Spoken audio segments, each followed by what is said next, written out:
दोस्तों, 2026 के साल को लेकर लोगों में तरह तरह की बातें हो रही हैं। कोई भविष्यवाणी कर रहा है कि इस साल दुनिया का खात्मा हो जाएगा, तो कोई कह रहा है कि 2026 का साल कयामत का आखिरी साल है, जिसमें कयामत की बड़ी बड़ी निशानियां पूरी होने जा रही हैं। इन सबके बीच एक तरफ जहां साइंस धरती और आसमान के खतरों के बारे में बात कर रही है, वहीं दूसरी तरफ सऊदी अरब में कयामत की एक बहुत बड़ी निशानी पूरी हो गई है, जिसे देखकर आज पूरी दुनिया में तहलका मचा हुआ है। और यही नहीं, कयामत की इस बड़ी निशानी के बारे में जानकर यकीनन आप भी हैरान रह जाओगे। इसलिए आज का यह वीडियो आप सभी के लिए बहुत खास है। आप इसको आखिर तक जरूर देखें। और सबसे पहले, अगर आप कयामत के दिन को हक मानते हो तो इस वीडियो को दिल से एक लाइक जरूर कर दें और कमेंट बॉक्स में अल्लाहू अकबर लिखकर शेयर भी कर दें, ताकि और भी लोगों तक यह वीडियो पहुंच जाए। तो चलिए दोस्तों, शुरू करते हैं। दोस्तों, अल्लाह के प्यारे नबी हजरत मोहम्मद सल्लल्लाहु अलैहि वसल्लम ने आज से 1400 साल पहले कयामत की जिन निशानियों के बारे में हमें बताया था, उनमें से एक बहुत बड़ी निशानी इस साल यानी 2026 में सऊदी अरब में पूरी हो गई है, जिसे देखने के लिए हजारों की तादाद में लोग वहां पर पहुंच रहे हैं। और यह एक निशानी ऐसी है जिसे देखकर लोग इसे अल्लाह का करिश्मा कह रहे हैं, क्योंकि यह एक ऐसा करिश्मा है जो नाकाबिले यकीन है। याद रखें कि जो काम नामुमकिन हो और अगर वह मुमकिन हो जाए, तो ऐसे काम को ही अल्लाह का करिश्मा करार दिया जाता है, क्योंकि ऐसे काम इंसान के बस के बाहर होते हैं। अब सऊदी अरब में कयामत की कौन सी निशानी पूरी हुई है, अल्लाह का यह करिश्मा कहां पेश आया है, इस बारे में तफसील से जानने के लिए आप हमारी इस वीडियो को आखिर तक गौर से जरूर देखें। दोस्तों, सबसे पहले तो आप याद रखें कि कयामत का दिन बरहक है, यानी इस दुनिया में कयामत जरूर आएगी। इस बारे में दुनिया का कोई भी इंसान, ख्वाह वो किसी भी मजहब से ताल्लुक रखते हो, इनकार नहीं कर सकता है।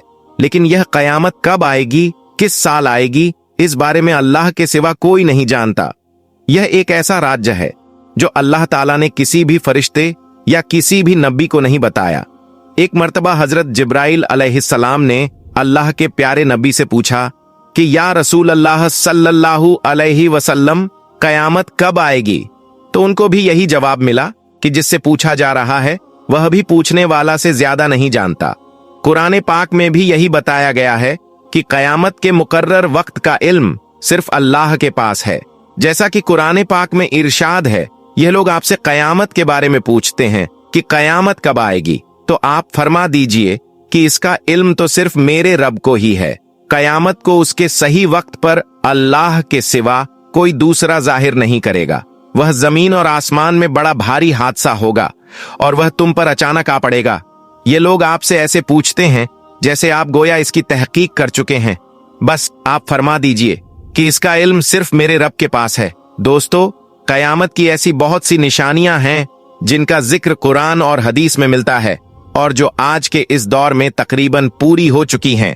इनका जिक्र हम आपको बाद में बताएंगे, लेकिन इससे पहले हम आपको सऊदी अरब में जाहिर होने वाली कयामत की उस बड़ी निशानी के बारे में बताते हैं जो हाल ही में पूरी हुई है और जिसे देखकर आज पूरी दुनिया हैरान हो रही है। दोस्तों, कहा जा रहा है कि सऊदी अरब में मक्का और मदीना के बीच के सहरा में, यानी कि सऊदी अरब के रेगिस्तानी इलाके में, पानी का एक बहुत बड़ा चश्मा फूट पड़ा है। और हदीस पाक में यह बात साफ तौर पर मौजूद है कि कयामत से पहले अरब के सहरा में पानी का चश्मा फूट पड़ेगा। अब जैसा कि आप इस वीडियो में देख पा रहे हो, इसमें बिल्कुल साफ तौर पर दिखाई दे रहा है कि अरब के सहरा में पानी का एक बहुत बड़ा चश्मा फूट पड़ा है, जिसमें बहुत तेजी से पानी उबल रहा है और पानी फूट फूट कर ऊपर की ओर उठता हुआ दिखाई दे रहा है। अब जरा आप ही सोचिए, कहां पानी और कहां सहरा। यानी सहरा में तो पानी का कोई तसव्वुर भी नहीं किया जा सकता, क्योंकि सहरा में अगर कुआं भी खोदा जाए तो उसमें कभी पानी नहीं आता। तो अब आप खुद सोच लीजिए कि सहरा में पानी का यह चश्मा अल्लाह ताला के किसी मोजिजे से कम नहीं है। यह अल्लाह पाक के करिश्मे के अलावा और क्या हो सकता है। इस वीडियो को शेयर करते हुए लोग लिख रहे हैं कि 2026 में सऊदी अरब में कयामत की एक बड़ी निशानी पूरी हो गई है। इसका मतलब यह है कि कयामत बहुत करीब आ चुकी है। और यह दुनिया बहुत जल्द खत्म होने वाली है। आइए अब आपको कयामत की उन 5 बड़ी निशानियों के बारे में भी बताते हैं जो सऊदी अरब में तकरीबन पूरी हो चुकी हैं, जिन्हें देखकर ऐसा ही लगता है कि सच में कयामत बहुत ही करीब आ चुकी है। याद रखें, कयामत की यह निशानियां सिर्फ किस्से या कहानियां नहीं हैं, बल्कि यह वह हकीकत है जो कुरान और हदीस में साफ तौर पर बयान की गई है। इन निशानियों के बारे में जानकर यकीनन आपके भी रोंगटे खड़े हो जाएंगे, इसलिए आप इस वीडियो को बिना स्किप किए आखिर तक गौर से जरूर देखना। नंबर 1, अरब की सरजमीन हरी भरी हो जाएगी। दोस्तों, अल्लाह के प्यारे नबी हजरत मोहम्मद सल्लल्लाहु अलैहि वसल्लम ने सही मुस्लिम हदीस शरीफ में फरमाया है कि कयामत आने की निशानियों में से एक बड़ी निशानी यह भी है कि अरब की सरजमीन सरसब्ज और शादाब हो जाएगी, यानी अरब की धरती हरी भरी हो जाएगी। वहां नहरें, बाग और खेती होने लगेगी। और जैसा कि आप सभी जानते हैं कि इस वक्त सऊदी अरब में तेज तेज बारिशें हो रही हैं। हाल ही में आपने देखा होगा कि सऊदी अरब में किस तरह से सैलाब भी आया था, किस तरह से तेज बारिशें हुई थीं, जिसके बाद सूखे पहाड़ों पर हरियाली उगना शुरू हो गई है। और यही नहीं, बारिश ज्यादा होने की वजह से सऊदी हुकूमत अब वहां बांध भी बना रही है ताकि हर तरफ हरियाली फैले और फसलें लहराएं। सोशल मीडिया पर इस वक्त सऊदी अरब की बहुत सी तस्वीरें और वीडियोस वायरल हो रही हैं, जिनमें आप देख सकते हैं कि सऊदी अरब में किस तरह से हर तरफ हरियाली ही हरियाली दिखाई दे रही है। दोस्तों, हम आपको बता दें कि सऊदी अरब में एक भी नदी या नाला नहीं है, सिर्फ रेगिस्तान है। लेकिन अभी कुछ दिन पहले 3 दिनों तक लगातार बारिश हुई, जिससे पूरा रेगिस्तान हरा भरा हो गया। कहने का मतलब यह है कि सऊदी अरब में कयामत की यह बड़ी निशानी भी आज पूरी हो गई है। नंबर 2, नाच गाने आम हो जाएंगे। दोस्तों, अल्लाह के प्यारे नबी ने आज से 1400 साल पहले फरमाया था कि कयामत के करीब नाच गाने आम हो जाएंगे और घर घर में नाच गाने होने लगेंगे। आज यह निशानी भी पूरी होती दिखाई दे रही है। आज इंस्टाग्राम, टिकटॉक और सोशल मीडिया पर भाई बहन, मियां बीवी सब नाच गाना कर रहे हैं और कयामत की इस निशानी को बढ़ावा दे रहे हैं। मतलब यह है कि यह निशानी भी आज तकरीबन पूरी हो चुकी है। नंबर 3, अहले अरब मुशरिकीन से मिलने लगेंगे। दोस्तों, अल्लाह के प्यारे नबी हजरत मोहम्मद सल्लल्लाहु अलैहि वसल्लम ने फरमाया कि कयामत तब तक नहीं आएगी जब तक मेरी उम्मत के लोग मुशरिकीन से न मिल जाएं, और यहां तक कि मेरी उम्मत के लोग बुतों की इबादत करना शुरू ना कर दें। आज सऊदी अरब समेत कई अरब देश अमेरिका की गोद में हैं और इजराइल, जिसने लाखों मुसलमानों का खून बहाया, उसके साथ दोस्ती कर रहे हैं। कुछ दिन पहले दुबई में एक मंदिर का उद्घाटन हुआ था, जहां अरब के बड़े बड़े शेख पूजा की थाली लिए हुए नजर आए थे। तो दोस्तों, इस दौर में कयामत की यह निशानी भी हम अपनी आंखों से पूरी होती देख रहे हैं। नंबर 4, ऊंची ऊंची इमारतें बनाई जाएंगी।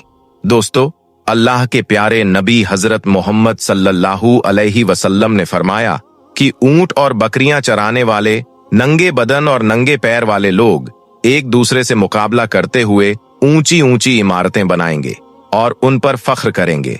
आज सऊदी अरब और दुबई में यही हो रहा है। बुर्ज खलीफा दुनिया की सबसे ऊंची इमारत बन चुकी है और अब सऊदी अरब में इससे भी बड़ा एक टावर बन रहा है। नंबर 5, अहले मक्का तबाही और बर्बादी का शिकार होंगे। दोस्तों, अल्लाह के प्यारे नबी ने फरमाया कि कयामत की निशानियों में से एक बड़ी निशानी यह भी है कि अहले मक्का तबाही और बर्बादी का शिकार होंगे। हाल ही में आपने देखा होगा कि खाना काबा में तेज तूफान और बारिश आई थी। लोग अपने पैरों पर खड़े भी नहीं रह पा रहे थे, हर चीज हवा में उड़ रही थी। मदीना में भी तूफानी बारिशें हुई। कहने का मतलब यह है कि कयामत की यह निशानी भी पूरी हो चुकी है। याद रखें, कयामत की निशानियों का जिक्र लोगों को डराने के लिए नहीं किया गया है, बल्कि हमारी जिम्मेदारियों का एहसास दिलाने के लिए किया गया है। हमें इन निशानियों से सबक लेना चाहिए और अपनी जिंदगी को सुधारना चाहिए, नेकियों को बढ़ाना चाहिए और अल्लाह के करीब होना चाहिए। अल्लाह ताला से दुआ है कि अल्लाह पाक हम सबको तमाम तरह के फितनों और फसादों से महफूज रखे और हमें नेक और अच्छे काम करने की तौफीक अता करे। आमीन, अल्लाहुम्मा आमीन। एक बार आप भी कमेंट बॉक्स में आमीन जरूर लिख दें। सऊदी किंग मोहम्मद बिन सलमान जन्नतुल बकी में रंगे हाथ पकड़ा गया। दोस्तों, आज हम आपको सऊदी किंग मोहम्मद बिन सलमान को लेकर एक ऐसी बड़ी खबर बताने वाले हैं जिसे सुनकर यकीनन आपके होश उड़ जाएंगे और आप लोग कुछ सोचने पर मजबूर हो जाओगे। इसीलिए आज का यह वीडियो आप सभी के लिए बहुत खास है। आप इसे आखिर तक जरूर देखें और इस वीडियो को शेयर भी कर दें ताकि सऊदी शहजादे का यह काला कारनामा और भी लोगों तक पहुंच जाए। तो चलिए दोस्तों, शुरू करते हैं। दोस्तों, जन्नतुल बकी वो मुकद्दस कब्रिस्तान है जिसमें इस्लाम के कई अजीम सहाबा इकराम, अहले बैत और औलिया इकराम दफन हैं। लेकिन क्या आप जानते हैं कि इसी जन्नतुल बकी में एक ऐसा राज भी दफन है जिसके बारे में जानकर आपके रोंगटे खड़े हो जाएंगे और फिर आप कभी भी इस जगह को पहले जैसा नहीं देख पाएंगे। दोस्तों, एक गोरखन यानी कि कब्र खोदने वाला शख्स जो कि कुछ ही अरसे पहले जन्नतुल बकी में किसी काम में लगा हुआ था, उसने जन्नतुल बकी में एक ऐसा राज देखा जिसने न सिर्फ सऊदी हुकूमत को हिलाकर रख दिया बल्कि सऊदी शहजादा मोहम्मद बिन सलमान की रातों की नींद भी उड़ाकर रख दी। इस गोरखन ने दावा किया है कि सऊदी किंग मोहम्मद बिन सलमान अक्सर आधी रात को खामोशी के साथ जन्नतुल बकी में आता है। अब सऊदी शहजादा आधी रात को जन्नतुल बकी में आकर क्या करता है, किससे मिलता है और अंधेरी कब्रों में छुपकर कैसा काम अंजाम देता है, जानकर आप लोग हिल जाओगे। इस गोरखन ने आगे यह भी बताया कि इसमें सबसे बड़ी हैरानी की बात तो यह है कि हमने इस वाक्य की कुछ वीडियो बनाकर सोशल मीडिया पर पोस्ट भी की थी, जिनको मोहम्मद बिन सलमान की टीम ने फौरन ही डिलीट करवा दिया। इसलिए हो सकता है कि हमारी यह वीडियो भी हमेशा के लिए सोशल मीडिया से गायब कर दी जाए। इसलिए आप जल्दी से इस वीडियो को आखिर तक देख लें और फौरन ही इसे शेयर भी कर दें ताकि सऊदी किंग मोहम्मद बिन सलमान की यह काली करतूत सारी दुनिया वालों तक पहुंच जाए। दोस्तों, यह सब शुरू हुआ जन्नतुल बकी में काम करने वाले एक गोरखन से, जो हर रोज जन्नतुल बकी में कब्रें खोदता और खामोशी से अपनी ड्यूटी अंजाम देता था। लेकिन इस गोरखन ने जन्नतुल बकी में एक दिन ऐसा मंजर देखा जिसने उसे हिलाकर रख दिया। इस गोरखन ने बताया कि मैंने जब जन्नतुल बकी की ड्यूटी संभाली तो कुछ ही दिनों बाद मुझे महसूस हुआ कि जन्नतुल बकी में कुछ अजीबो गरीब बातें हो रही हैं, क्योंकि रात के सन्नाटे में जब मदीना की गलियां खामोश हो जाती हैं और जन्नतुल बकी की दीवारों पर सुकून छा जाता है, तब एक बहुत बड़ी और आलीशान गाड़ी वहां आकर रुकती है। उसके दरवाजे खुलते हैं और फिर सऊदी अरब का बादशाह मोहम्मद बिन सलमान जन्नतुल बकी में दाखिल हो जाता है। और फिर कुछ ऐसा होता है जिसे देखकर मेरे कदमों के नीचे से जमीन खिसक जाती है। बस यह देखकर गोरखन ने सोचा कि यह वही बादशाह है जो दुनिया के सबसे महफूज और मशरूफ शख्सियतों में से एक है। आखिर यह आधी रात को जन्नतुल बकी में बार बार क्यों आता है? बस यही सोचकर गोरखन ने हिम्मत की और वह मेन गेट पर मौजूद चौकीदार के पास पहुंच गया और जाकर पूछने लगा, भाई साहब, शहजादा आधी रात के वक्त यहाँ बार बार क्या करने आता है? इस पर चौकीदार ने अपनी नजरें झुका ली और कहा, तुम ज्यादा सवालात मत किया करो, कुछ बातें जानना तुम्हारे लिए बेहतर नहीं है। लेकिन इस पर गोरखन का दिल मुतमीन ना हुआ, इसलिए उसने अगले दिन फिर से पूछ लिया कि क्या यहाँ पर शहजादे का कोई रिश्तेदार दफन है? क्या वह उस पर फातिहा पढ़ने के लिए आता है? क्योंकि महीने में 4 बार आना और वह भी आधी रात को, यह बात मेरे गले नहीं उतर रही। लेकिन इस बार चौकीदार ने सख्त लहजे में कहा, देखो भाई, ये बड़े लोगों के मामलात हैं, बस तुम सिर्फ अपना काम करते रहो, इन बातों में पड़े तो बड़ी मुसीबत में फंस जाओगे। चौकीदार का यह जवाब गोरखन को और भी परेशान करने लगा। अब गोरखन के दिल में एक खौफ सा बैठ गया और वह सोचने लगा कि क्या वाकई मोहम्मद बिन सलमान जन्नतुल बकी में किसी खुफिया मकसद से आता है? क्या यहाँ कोई ऐसा राज छुपा है जो आम आंखों से ओझल है?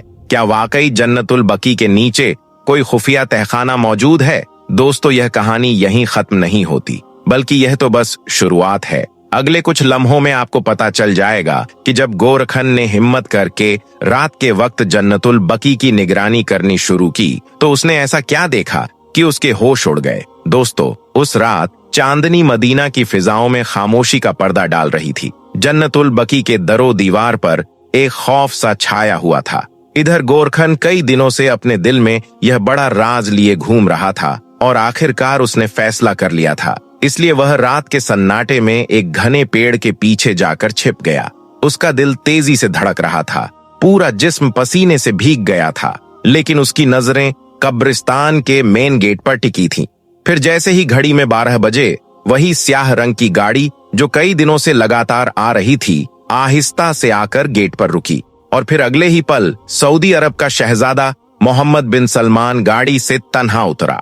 उसके साथ आने वाले गार्ड्स बाहर पहरा संभाल चुके थे। इसके बाद शहजादे ने बाहर आकर कब्रिस्तान पर एक नजर दौड़ाई और फिर धीरे धीरे कदम उठाते हुए कब्रिस्तान के आखिरी कोने की तरफ बढ़ गया। गोरखन ने देखा कि वहां पर एक पुरानी टूटी फूटी कब्र थी, जैसे बरसों से कोई वहां नहीं आया हो। सऊदी शहजादा उस कब्र की ओर बढ़ रहा था। यह देखकर गोरखन की सांसें थम सी गई। फिर जन्नतुल बकी में एक ऐसा मंजर शुरू हुआ जिसकी गवाही शायद तारीख भी ना दे सके। गोरखन ने देखा कि सऊदी शहजादे ने खुद कब्र की मिट्टी खोदनी शुरू कर दी। ये देखकर गोरखन के दिल में तूफान उठ गया और वह सोचने लगा कि आखिर यह सऊदी शहजादा कर क्या रहा है। ये किसकी कब्र होगी जो वह खोद रहा है? क्या यहाँ इसका कोई अजीज दफन है? और अगर है भी तो कब्र को क्यों खोद रहा है? ऐसा करना तो इस्लाम में सख्त मना है। लेकिन दोस्तों, गोरखन की हैरत की इंतहा तब हुई जब उसने देखा कि मोहम्मद बिन सलमान धीरे धीरे उस कब्र में उतर गया। यह देखकर गोरखन की आंखें फटी की फटी रह गईं। आखिर एक जिंदा इंसान, और वह भी सऊदी अरब जैसा बादशाह, उस कब्र में क्या करने गया है? आखिर इस कब्र के अंदर ऐसा क्या है? अब गोरखन सोच में गुम था कि अचानक उसे लगा जैसे कोई उसके पीछे खड़ा है। उसका पूरा बदन कांपने लगा, सांसें थम गईं और उसे लगा कि चौकीदार ने देख लिया है और अब उसका भी वही हाल होगा जो पिछले गोरखन का हुआ था। हाँ, वही गोरखन जिसने एक बार रात को छुपकर देखने की कोशिश की थी और अगले दिन उसकी लाश मिली थी ताकि दूसरों को इबरत मिले।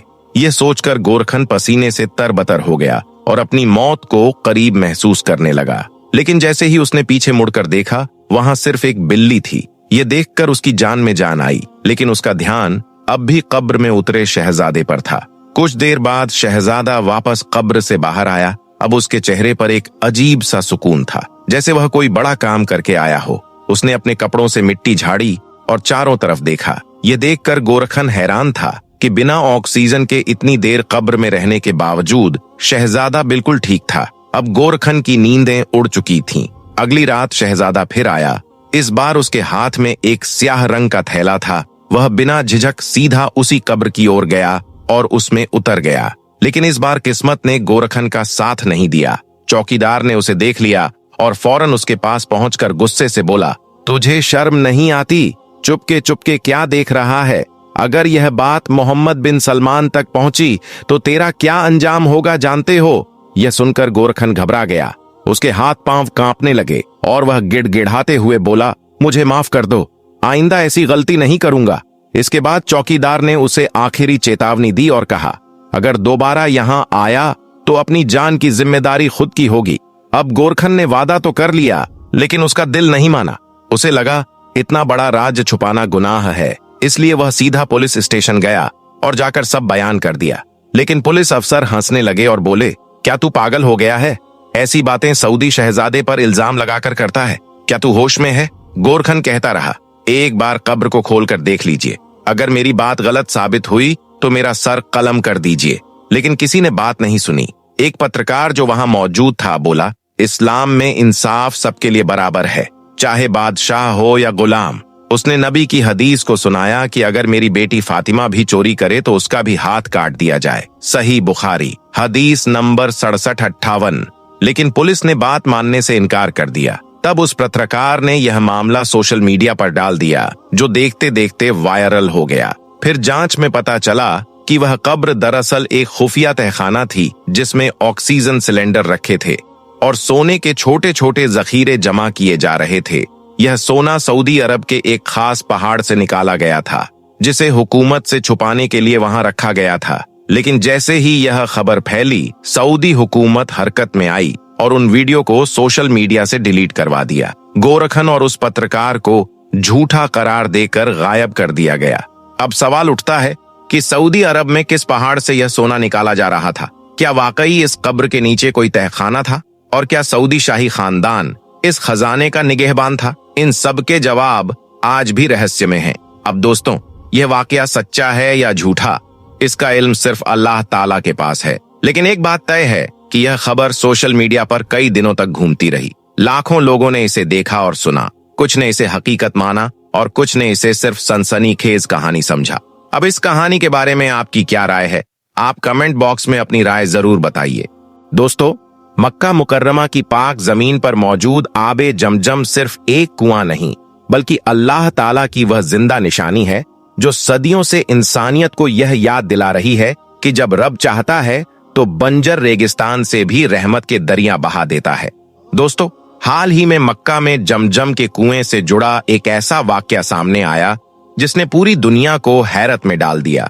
जब वैज्ञानिकों की एक टीम इस मुकद्दस कुएं के अंदर उतरकर पानी के सैंपल्स लेने लगी तो उन्होंने पानी के अंदर कुछ ऐसा देखा कि उनके जहन में मौजूद सारे साइंटिफिक उसूल हिल गए और उनकी जुबान से बेइख्तियार अल्लाहू अकबर निकल पड़ा, क्योंकि जो चीजें उन्होंने देखी वह किसी आम पानी में मुमकिन ही नहीं थी। दोस्तों, यह वही जमजम का कुआं है जिसकी शुरुआत उस वक्त हुई जब मक्का में दूर दूर तक जिंदगी का कोई नामो निशान नहीं था। चारों तरफ सिर्फ जलती रेत, तपती धूप और सन्नाटा था। अल्लाह के हुक्म पर हजरत इब्राहीम अलैहिस्सलाम अपनी बीवी हजरत बीवी हाजरा और दूध मुँहे बच्चे हजरत इस्माइल अलैहिस्सलाम को इसी सुनसान वादी में छोड़कर चले गए। जब पानी खत्म हो गया और बच्चे की प्यास से हालत बिगड़ने लगी तो बीवी हाजरा का सब्र भी इम्तिहान में पड़ गया, मगर उन्होंने अल्लाह से शिकवा नहीं किया, बल्कि सफा और मरवा के दरमियान 7 मरतबा दौड़ लगाई। और इसी सब्र, यकीन और तवक्कुल के बदले अल्लाह ताला ने हजरत इस्माइल अलैहिस्सलाम के कदमों के नीचे से पानी का ऐसा चश्मा जारी कर दिया जो कयामत तक के लिए इंसानियत की जरूरत बन गया। यही चश्मा आगे चलकर जमजम के कुएं की शक्ल में दुनिया के सामने आया।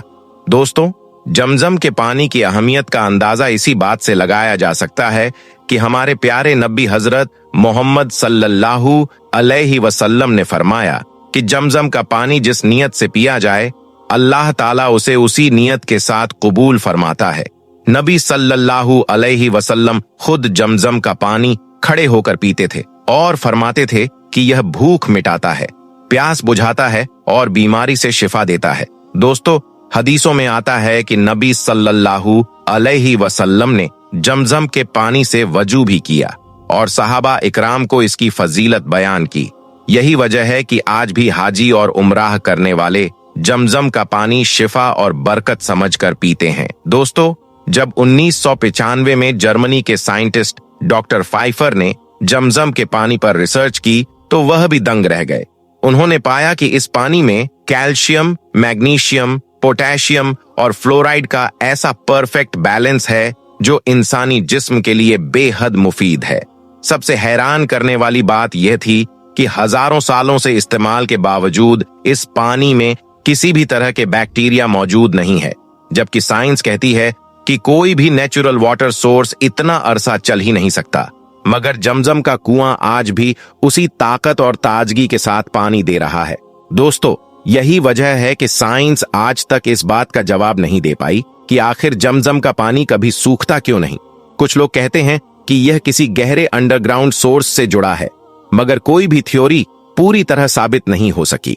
ईमान वालों के लिए यह अल्लाह का खुला मोजिजा है और सिर्फ साइंटिफिक लॉजिक पर यकीन रखने वालों के लिए एक ऐसी पहेली जो आज भी उनकी समझ से बाहर है। जमजम का पानी हमें यह सिखाता है कि इंसान जितना भी इल्म हासिल कर ले, कुछ हकीकतें ऐसी होती हैं जो सिर्फ रब की कुदरत से जुड़ी होती है। दोस्तों, जमजम सिर्फ पानी नहीं, बल्कि ईमान, सब्र, तवक्कुल और अल्लाह की रहमत की जिंदा दास्तान है, जो हमें यह याद दिलाती है कि मायूसी के सबसे आखिरी लम्हे में भी अगर इंसान अल्लाह पर भरोसा रखे तो वहां से रहमत का चश्मा फूट पड़ता है। यही वजह है कि जमजम की कहानी हजारों सालों से सुनाई जा रही है और कयामत तक सुनाई जाती रहेगी। और जब तक यह पानी मक्का की पाक जमीन से निकलता रहेगा, तब तक लोगों के दिलों में इसकी हैरत, इसकी अकीदत और इसकी बरकत जिंदा रहेगी। दोस्तों, जमजम का यह मौजिजा सिर्फ तारीख या अकीदत तक ही महदूद नहीं है, बल्कि आज के दौर में भी यह पानी दुनिया भर के इल्म और साइंस के लिए एक बड़ा सवाल बना हुआ है। सदियों पहले जिस पानी ने हजरत इस्माइल अलैहिस्सलाम की प्यास बुझाई थी, वही पानी आज भी इंसानियत को हैरान कर रहा है। यही वजह है कि जमजम के पानी पर सिर्फ मुसलमान ही नहीं, बल्कि दुनिया के बड़े बड़े साइंसदान भी रिसर्च कर रहे हैं। आइए दोस्तों, अब जानते हैं कि जब एक जापानी साइंसदान ने आबे जमजम पर रिसर्च की तो उसे ऐसा क्या नजर आया कि उसकी पूरी सोच ही बदल गई। दोस्तों, इस कायनात में अल्लाह ताला की कुदरत की बेशुमार निशानियां मौजूद हैं। इन्हीं में से एक निशानी आबे जमजम की सूरत में मस्जिदुल हरम में आज भी हजारों साल बाद मौजूद है। याद रखें, आबे जमजम वह पानी है जिसकी बरकत और फजीलत को लेकर कुरान और हदीस में कई मर्तबा जिक्र किया गया है और फरमाया गया है कि आबे जमजम को जिस भी मकसद के साथ पिया जाए तो इंसान का वह मकसद जरूर पूरा होता है। इसका मतलब यह है कि अल्लाह ताला ने इस पानी में बहुत ज्यादा शिफा रखी है। इस पानी को पीने के बाद अल्लाह ताला की बारगाह में जो भी दुआ की जाती है वह अल्लाह ताला की बारगाह में जरूर कबूल होती है। अब हम आपको जमजम के पानी का एक ऐसा करिश्मा बताने वाले हैं जिसे देखकर आज दुनिया के बड़े बड़े डॉक्टर और वैज्ञानिक भी हैरान हो रहे हैं। और साथ ही आपको यह भी बताने वाले हैं कि जमजम के पानी को लेकर जब एक जापानी साइंटिस्ट ने रिसर्च की तो उसे इस पानी में ऐसा क्या दिखा कि जिसे देखकर उसके होश उठ गए और फिर वो वहीं पर खड़े खड़े कलमा पढ़कर मुसलमान हो गया। और यही नहीं, आबे जमजम के इस करिश्मे के बारे में जानकर यकीनन आप भी हैरान रह जाओगे और आपका अल्लाह की कुदरत पर भरोसा और ज्यादा मजबूत हो जाएगा। इसलिए यह वीडियो आप सभी के लिए बहुत खास है, आप इसको आखिर तक जरूर देखते रहें। दोस्तों, आबे जमजम को लेकर हाल ही में जिस जापानी साइंटिस्ट ने रिसर्च की है उसका नाम है मसारू इमोटो। याद रखें, डॉक्टर मसारू दुनिया का एक ऐसा साइंटिस्ट है जो दुनिया भर के पानी पर तरह तरह से रिसर्च करता रहता है। अब तक इन्होंने पानी पर इतनी सारी रिसर्च कर रखी है, इस मौजू पर इनकी बहुत सारी किताबें भी मौजूद हैं। डॉक्टर मसारू ने अपनी किताब में कुरानी आयत को पानी पर पढ़कर दम करने के भी बहुत सारे हैरानकुन फायदे बयान किए हैं, जिनके बारे में जानकर एक मुसलमान का ईमान अल्लाह की जात पर और कुरान पाक पर और भी ज्यादा मजबूत हो जाता है। दोस्तों, डॉक्टर मसारू इमोटो ने आबे जमजम को लेकर जब रिसर्च की तो इसके बाद उसने इस बात का खुलासा किया कि जमजम का पानी इस दुनिया का एक ऐसा वाहिद पानी है जो इंसानी सेहत के लिए बेमिसाल है और बहुत ही ज्यादा फायदेमंद भी है। अगर जमजम के पानी पर बिस्मिल्लाह शरीफ पढ़ दम किया जाए तो इसके असरात में कई गुना ज्यादा इजाफा हो जाता है, यानी कि यह और भी ज्यादा फायदेमंद हो जाता है। डॉक्टर मसारू ने आबे जमजम को लेकर इस बात का भी खुलासा किया है कि जब मैंने आबे जमजम और आम पानी पर रिसर्च की तो इसके बाद जो बातें मेरे सामने आई उसने मुझे हैरान करके रख दिया। मेरी इस रिसर्च में यह बात साफ हो गई कि जमजम का पानी अल्लाह ताला की तरफ से इस दुनिया में हम इंसानों के लिए एक इनाम है और एक अजीम नेमत है। जमजम का पानी अल्लाह ताला की जानिब से एक बहुत बड़ा मोजिजा है। चलिए दोस्तों, अब आपको बताते हैं कि जब जमजम के पानी पर कुरानी आयत पढ़ी गई तो फिर डॉक्टर मसारू को ऐसा क्या मोजिजा दिखा कि उसने वहीं पर ही कलमा पढ़ लिया और वह मुसलमान बन गया। और यही नहीं, इस बारे में जानकर यकीनन आप लोग भी हैरान रह जाओगे और आपका अल्लाह पर भरोसा और ज्यादा मजबूत हो जाएगा। इसलिए आप इस वीडियो को बगैर स्किप किए आखिर तक गौर से जरूर देखें। दोस्तों, डॉक्टर मसारू ने बताया कि जब हम जमजम के पानी पर रिसर्च कर रहे थे तो उस वक्त हमने इस पानी को रखकर इसके सामने जालिम फिरौन का नाम लिया तो इस पानी का रंग फौरन ही बदल गया और इसकी शक्ल डरावनी हो गई। लेकिन वहीं पर फिर जब हमने जमजम के पानी के सामने अल्लाह का नाम लिया और कुरान पाक की आयत पढ़ी तो जमजम के पानी की शक्ल इंतहाई खूबसूरत हो गई और फूलों की खुशबू महक उठी। और यही नहीं, डॉक्टर मसारू ने यह भी बताया कि फिर जब जमजम के पानी को लेकर मुझे इस बात का पता चला कि मुसलमान मर्द और औरत अपने बीमार बच्चों पर कुरान पाक की आयत पढ़कर जमजम के पानी को पिलाते हैं, दम करते हैं तो इससे वह सेहतयाब हो जाते हैं। बस फिर इसी बात पर मैंने रिसर्च करते हुए एक बीमार को जमजम का पानी पिलाया तो यह देखकर मैं सच में हैरान रह गया कि वह बीमार आदमी जमजम के पानी से पूरी तरह से सेहतयाब हो गया। सुभान अल्लाह। दोस्तों, इसके आगे डॉक्टर मसारू ने बताया कि मैंने फिर इस पानी का मुकाबला दुनिया में मौजूद कई तरह के पानी के नमूनों से किया। फिर इस बात का खुलासा हुआ कि आबे जमजम का एक कतरा दुनिया भर में पाए जाने वाले पानी के कई जखीरों से भी ज्यादा फायदेमंद और कीमती पानी है। क्योंकि यह पानी कोई आम पानी नहीं है, बल्कि यह पानी अल्लाह ताला का एक मोजिजा है, जिसे अल्लाह पाक ने अपने नबी हजरत इस्माइल अलैहिस्सलाम के लिए जारी फरमाया था। और यही नहीं, फिर यह पानी आप अलैहिस्सलाम और आपकी वालिदा के लिए गिजा बना था। दोस्तों, जमजम के पानी का वाकया कुछ यूं है कि अल्लाह ताला के हुक्म से जब हजरत इब्राहिम अलैहिस्सलाम ने अपनी बीवी हाजरा और अपने मासूम बेटे हजरत इस्माइल अलैहिस्सलाम को एक खुश्क और गर्म मैदान में तन्हा छोड़ दिया था, तो उस वक्त वहां पर ना कोई आदम था और ना ही कोई आदमजाद, यानी कि वह मैदान बिल्कुल सुनसान था। दूर दूर तक कोई भी दिखाई नहीं दे रहा था। उस तपते हुए मैदान में हजरत इस्माइल अलैहिस्सलाम का प्यास के मारे बुरा हाल होने लगा था। ये देखकर आपकी वालिदा हजरत हाजरा तड़प गई और आपसे अपने मासूम बच्चे की प्यास देखी नहीं गई, इसलिए वह पानी की तलाश में सफा और मरवा पहाड़ियों के बीच दौड़ लगाने लगी, यानी कि पानी की तलाश में इधर उधर भागने लगी। और इधर मासूम इस्माइल अलैहिस्सलाम का प्यास के मारे बुरा हाल हो रहा था, इसीलिए वह जमीन पर अपनी एड़ियों को लगातार रगड़ रहे थे कि तभी अचानक अल्लाह ताला का ऐसा करिश्मा हुआ कि हजरत इस्माइल अलैहिस्सलाम की एड़ियों की रगड़ से पानी का चश्मा फूट पड़ा, यानी कि जमीन से पानी निकलने लगा, जिससे फिर हजरत इस्माइल अलैहिस्सलाम और आपकी वालिदा यानी बीबी हाजरा ने अपनी प्यास बुझाई। दोस्तों, फिर धीरे धीरे उस जगह ने एक कुएं का रूप ले लिया, यानी कि उस जगह पर फिर एक कुआं बना दिया गया, जिसे आज जमजम का कुआं कहा जाता है। याद रखिए, जमजम का यह कुआं 18 फीट चौड़ा और 13 मीटर गहरा एक बहुत पुराना कुआं है, जो 4000 साल पहले शुरू हुआ था। इस कुएं में ऐसी ऐसी मोटरें लगाई गई हैं जो हर सेकंड में 8000 लीटर पानी खींचती हैं और ये दिन में 24 घंटे चलती रहती है। जमजम का ये कुआं हर रोज 2 करोड़ लोगों को पानी पिलाता है, लेकिन फिर भी कभी इस कुएं का पानी कम नहीं होता है।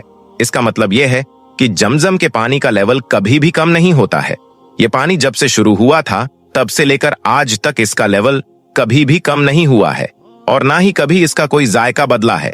जमजम के इस पानी के हवाले से कहा जाता है कि इस पानी को सालों तक भी किसी बर्तन में छोड़ दिया जाए, यानी कि सालों तक भी यह पानी किसी बर्तन में पड़ा रहता है, तब भी इसका जायका कभी खराब नहीं होता है और ना ही कभी इसका रंग खराब होता है। याद रखें, आबे जमजम इस दुनिया का वह मुफीद पानी है जिसको पीने से शिफा और जिसको पीते वक्त मांगे जाने वाली दुआ अल्लाह की बारगाह में कबूल होती है।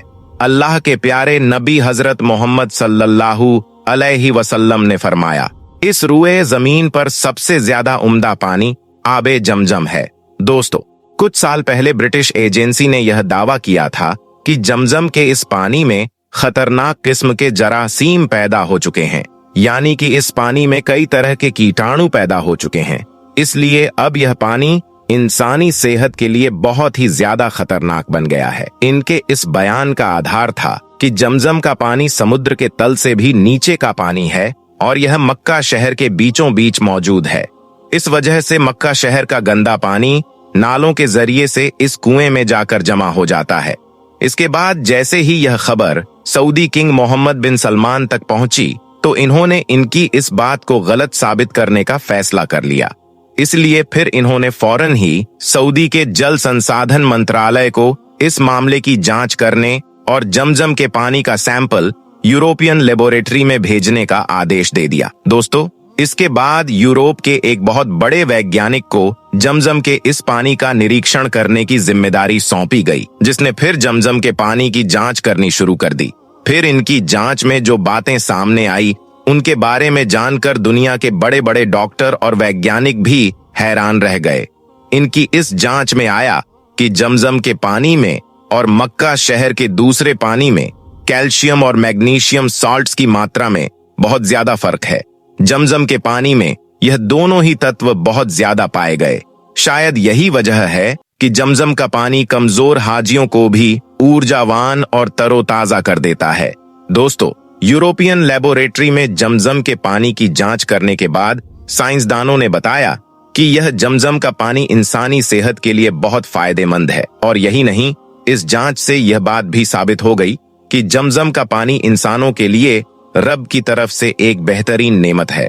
इसके बाद WHO यानी कि वर्ल्ड हेल्थ ऑर्गेनाइजेशन ने भी यह बात साफ कर दी कि जमजम का पानी इंसानी सेहत के लिए बहुत ही ज्यादा फायदेमंद है।